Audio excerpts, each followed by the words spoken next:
नमस्कार। कहानी कमल में आपका स्वागत है।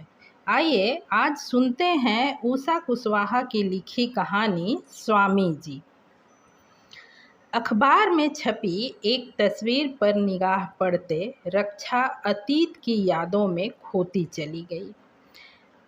बहू, आज पूर्णिमा है। स्वामी जी के आश्रम में भजन का प्रोग्राम होगा। शाम को तैयार रहना, हम भी आश्रम चलेंगे।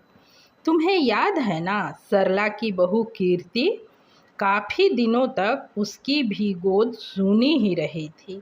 स्वामी जी के आशीर्वाद से ही तो वह माँ बन पाई। उनकी कृपा हो गई तो मैं भी मरने से पहले पोते का मुंह देख लूँगी। ऐसा क्यों कहती हैं माँ जी? मरे आपके दुश्मन। ठीक है, आप कहती हैं तो मैं चली चलूँगी। रक्षा को इन सब बातों पर विश्वास नहीं था, पर सास का मन रखने के लिए वह बेमन से तैयार हो गई। पर आज उनकी बातों से कीर्ति का चेहरा उसके आंखों में उभर आया। वह पड़ोस में रहती थी। रक्षा जब ब्याह कर आई तब कीर्ति के ब्याह को 5-6 वर्ष बीत चुके थे। वह अक्सर उसके घर उससे मिलने आती। रक्षा को भी कीर्ति का साथ अच्छा लगता। वह बहुत ही खुशमिजाज और हंसमुख महिला थी। वैसे तो वो अपने छोटे से परिवार के साथ बहुत खुश थी। बस अपने खानदान को अब तक कोई वारिस ना दे पाने का दुख था उसे। क्योंकि कीर्ति के पति अपने माता पिता की इकलौते संतान हैं, सो कीर्ति के सास ससुर इस बात से बहुत ही दुखी रहते थे। सास हर मंदिर दरगाह में मन्नतें मांगती तथा न जाने कितने ही बाबाओं सूफियों से जड़ी बूटी एवं गंडे ताबीज ला लाकर दिया करती। कीर्ति बड़े दुख के साथ ये सब बताती। कीर्ति के घर एक दिन एक स्वामी जी आए। शाम को भजन कीर्तन का प्रोग्राम हुआ। माँ जी तथा मोहल्ले की और भी कई महिलाएं उसमें शामिल हुई। प्रसाद वितरण के बाद सभी अपने अपने घर चली गई। माँ जी भी वापस आ गई।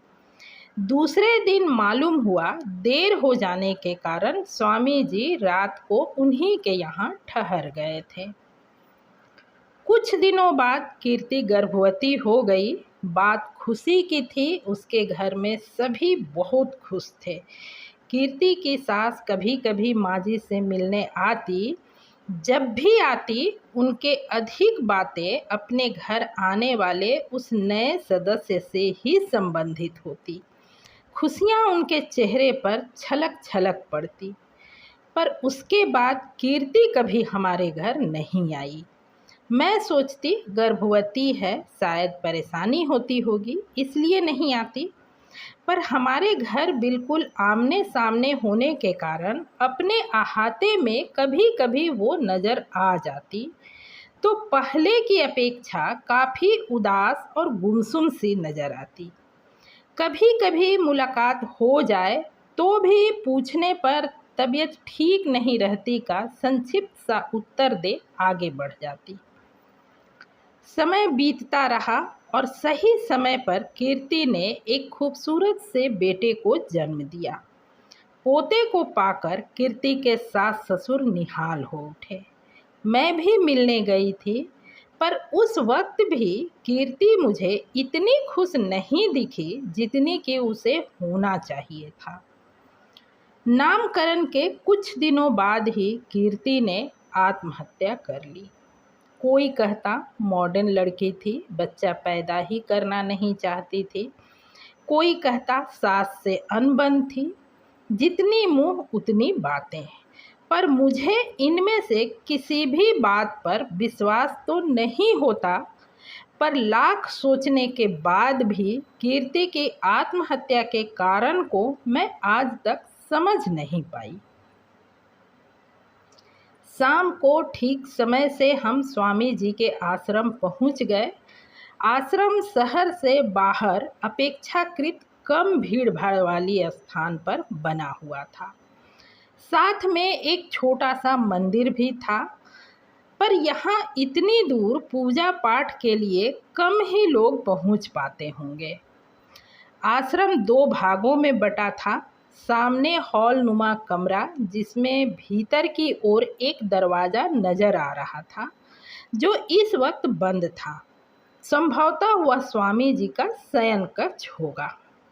हॉल के एक कोने में श्री कृष्ण की एक छोटी सी मूर्ति रखी थी, जिसके ठीक बगल में एक सुंदर से आसन पर स्वामी जी विराजमान थे। मैंने समझा था स्वामी जी कोई 60-70 वर्ष के सफ़ेद दाढ़ी मूछों वाले बुजुर्ग होंगे, पर मेरी कल्पना के विपरीत वे तो 40 से 45 वर्ष के गोरे चिट्टे नौजवान थे, जिनकी चेहरे से दाढ़ी मूछें भी गायब थी। उन्होंने गेरुआ वस्त्र धारण न किया होता तो पहचानना मुश्किल था। उनके सामने फर्श पर दरी बिछी हुई थी, जहां उनके भक्तगण बैठे थे। भक्तों में अधिक संख्या महिलाओं की ही थी। माँ जी आदर सहित उनके पांव छूती हुई बोली, ये मेरी बहू है महाराज। शादी के 4 साल हो गए, पर अब तक गोद सूनी ही है। स्वामी जी ने मुझ पर एक भरपूर दृष्टि डाली। तभी माँ जी ने मुझे स्वामी जी के पांव छूने का इशारा किया। मैंने झुककर उनके पांव छू लिए। स्वामी जी बड़े प्रेम से मेरे सिर को सहलाते हुए बोले, चिंता न करो माई, तुम्हें पोता अवश्य होगा। धन्य भाग हमारे महाराज, आपकी वाणी कभी खाली नहीं जाती। स्वामी जी ऊपर से नीचे तक अच्छी तरह मेरा निरीक्षण करते हुए गंभीर स्वर में बोले, किंतु इसके लिए तुम्हें अपने घर हवन कराना होगा। तुम्हारी बहू पर राहु की छाया है, इसीलिए अब तक वह माँ नहीं बन पाई। कहकर स्वामी जी बिल्कुल खामोश हो गए। कुछ कीजिए महाराज, कुछ कीजिए, आप ही ठीक कर सकते हैं। शांत माई शांत, सब शुभ होगा। अच्छा, तुम्हारे परिवार में और कौन कौन है? बस हम 3 ही लोग हैं महाराज। बड़ा बेटा राकेश, बहू और मैं। मेरा छोटा बेटा दूसरे शहर में पढ़ाई कर रहा है, पर राकेश अभी बाहर गया हुआ है, 2-3 दिनों में आ जाएगा।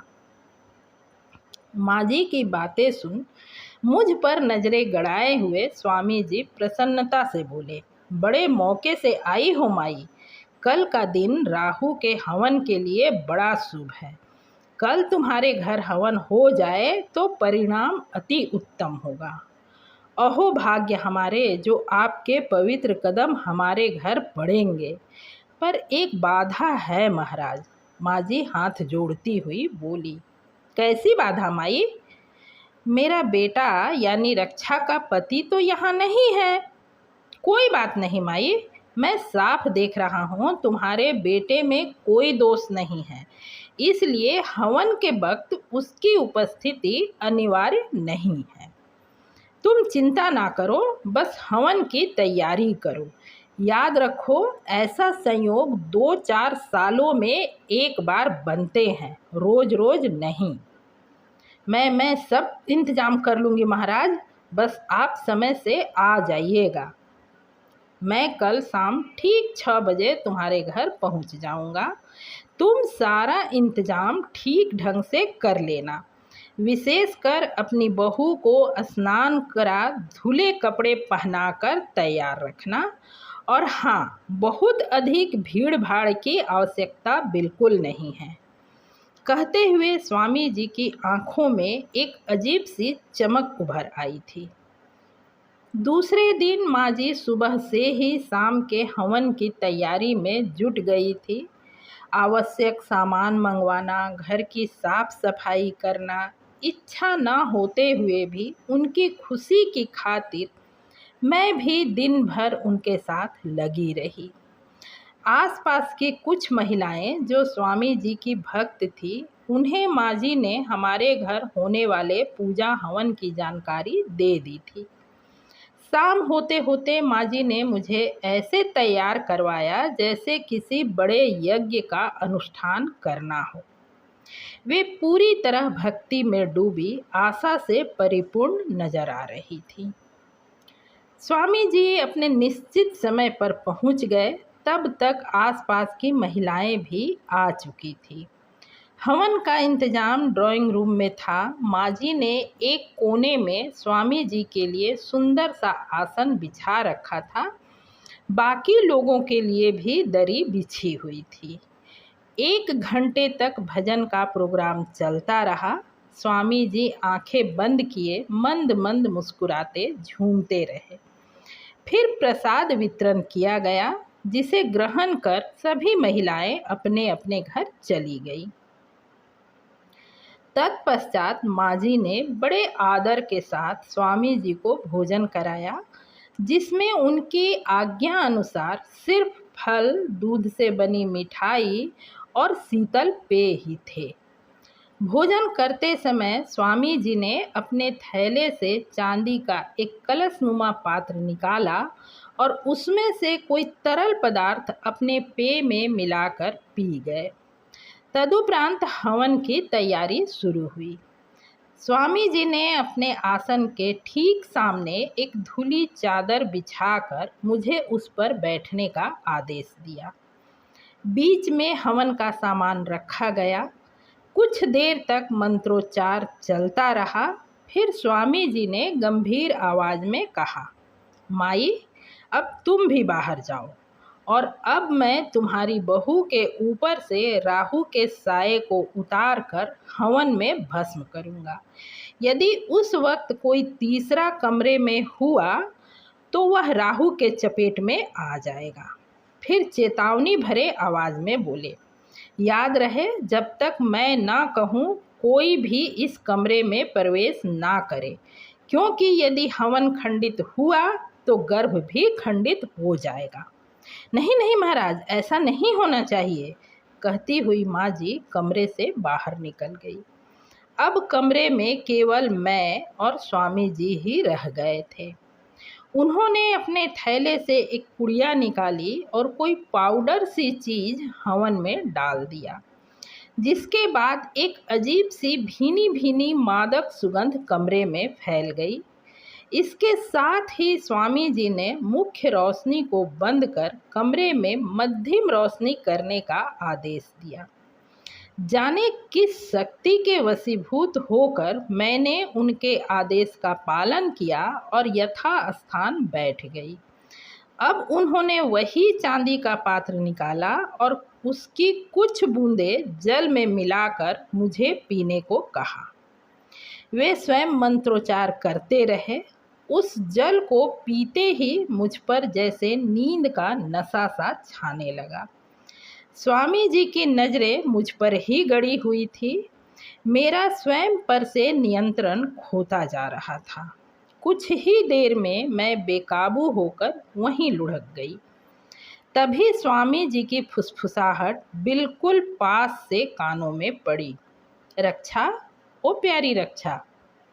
मैंने प्रयत्न कर आंखें खोली। देखा, स्वामी जी मेरे चेहरे पर झुके मेरे गालों को सहला रहे थे, पर काफ़ी प्रयास के बाद भी मेरी पलकें अधिक देर खुली न रह सकी। मुझ में कोई विरोध की क्षमता ही नहीं रह गई थी।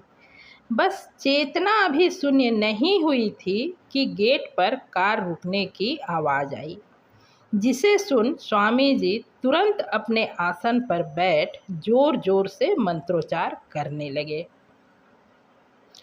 राकेश वापस आ गए थे, जो माँ माँ पुकारते सीधे ड्राइंग रूम में चले आए। पीछे से माँ जी दौड़ती हुई आई, पर तब तक राकेश कमरे में प्रवेश कर चुके थे। कमरे का दृश्य देख आश्चर्यचकित स्वर में बोले, ये सब क्या हो रहा है माँ? माँ जी के जवाब देने के पहले ही स्वामी जी बोले, मैंने आपकी बहू के ऊपर से राहु को उतार दिया है, पर हवन अधूरा रह गया, फिर कभी देखेंगे। शरीर हल्का हो जाने की वजह से नींद और थोड़ी सुस्ती रहेगी। रात भर आराम से सो लेने दीजिए, सुबह यह बिल्कुल स्वस्थ हो जाएंगे। अब मैं चलता हूँ। इससे पहले कि राकेश कुछ बोल समझ पाते, स्वामी जी झटपट वहाँ से निकल गए। पूरी रात मैं बेखबर सोती रही। काफ़ी दिन चढ़े, आँख खुली, पर सिर अब भी भारी था। मैंने उठकर स्नान किया। चाय पीने के बाद तबीयत कुछ संभली तो रात की घटना याद आने लगी। अब कीर्ति की उदासी और फिर उसके आत्महत्या का रहस्य पूरी तरह मेरी समझ में आ चुका था। मैं यह सोचकर कांप उठी कि कल रात अगर ऐन वक्त पर राकेश नहीं आए होते तो मेरी दशा भी वही होती। उफ, मैंने माँ जी की बात मानी ही क्यों? वो बेचारी तो अल्प शिक्षित सीधी साधी महिला है, पर मुझे तो समझना चाहिए था। मुझे स्वयं पर ही क्रोध आ रहा था। मैंने अफसोस से भरकर आंखें बंद कर ली। तभी ऐसा लगा जैसे कीर्ति मेरे कानों में कह रही हो, रक्षा, क्या सब कुछ जान समझ कर भी तुम खामोश ही रहोगी? यदि तुम आज खामोश रह गई तो उसके हौसले और बुलंद हो जाएंगे। फिर वह जाने और कितनी ही कीर्तियों को बर्बाद करेगा जो मुंह छिपाकर जीने या मौत को गले लगाने पर मजबूर होंगी। उठो रक्षा, उठो, कुछ करो। कीर्ति की आवाज़ मानो कमरे में चारों ओर से गूंज उठी। मैं हड़बड़ाकर उठ बैठी।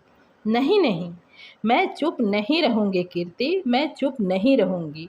मैं दिलाऊंगी तुम्हें इंसाफ।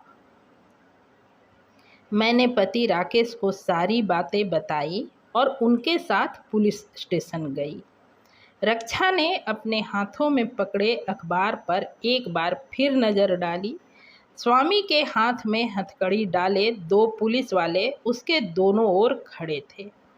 वह ऊपर की ओर मुंह कर बोली, तुम खुश हो न कीर्ति? आज स्वामी को उसके कुकर्मों की सज़ा मिल ही गई। इसके साथ ही रक्षा के चेहरे पर एक विजयी मुस्कान फैल गई। समाप्त। पूरी कहानी सुनने के लिए दिल से धन्यवाद। चैनल को ज़रूर सब्सक्राइब करें।